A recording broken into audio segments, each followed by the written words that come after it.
இன்றைக்கி முருகருக்கு பிடிச்சமான பொருள் ஒன்று தான் மீஷோவில் ஆர்டர் பண்ணி வாங்கியிருக்கேன். என்னென்னு பார்த்தீங்கன்னா சம்பங்கி பூ இருக்கு இல்லையா, அதோட கிழங்கு தான் இது. தெரியாதவங்களுக்கு ஃபோட்டோ சைடில் அட்டாச் பண்ணுற பார்த்துக்கோங்க. இதை இன்றைக்கி நான் வந்து பதியம் போட போகிறேன். போட்டுட்டு எப்படி வளருது என்னங்கிறத நான் அடுத்தடுத்த அப்டேட்டில் கொடுக்குறேன்.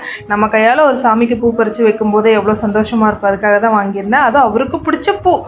சரி, அடுத்து அப்படியே மாடி தோட்டத்தில் நான் உங்களுக்கு பச்சை மிளகா வளரலன்னு சொல்லியிருந்தேன் இல்லையா. ஆக்சுவலாக அந்த பெரிய செடியில் வளரல, அதுக்கு பக்கத்தில் இருக்கிற செடியில் குட்டி குட்டியாக அழகாக பூத்துருந்தது. ஆனால் பெருசு தான் ஏனோ வளரல. இன்றைக்கி எங்கள் வீட்டில் என்ன லஞ்சுன்னு பார்த்துட்டிங்கன்னா சாப்பாடு. ஆனால் ஏன் இவ்வளோ இருக்குன்னு கேட்கக்கூடாது, லஞ்செல்லாம் கட்டி கொடுத்துட்டேன். மத்தியானத்துக்கு சூடாக எனக்கு நான் வச்சுக்குவேன்ப்பா. அதுக்கப்புறம் வந்து காலிஃப்ளவர் கூட்டு மாதிரி வச்சுருந்தேன். அதுக்கப்புறம் பருப்பு ரசம், பருப்பு, இதெல்லாம் தான் இன்றைக்கி எங்கள் வீட்டோட லஞ்சு. அப்புறம் எப்படி டிவிக்கே ஜெயிச்சிருச்சு? யாரெல்லாம் எதிர்பார்த்தீங்க இந்த ரிசல்ட்டு? யார் ஜெயிச்சா என்ன தோத்தா என்ன, நம்மளுக்கு நம்ம வேலை நடந்து தான் ஆகணும். துவைக்கணும், கழுவணும், இதெல்லாம் ரொட்டீனாக நடந்துட்டு தாப்பா இருக்குது. எத்தனை வெரைட்டி மாம்பழம் இருந்தாலும் எனக்கு இந்த வெரைட்டி ரொம்ப பிடிக்கும். பங்கனமல்லியே டேஸ்ட் எனக்கு அல்டிமேட்டாக இருந்துச்சு. ஓகே ஃப்ரெண்ட்ஸ், மீண்டும் நாளை ஒரு நியூவாக பார்க்கலாம். வரைக்கும் டாடா.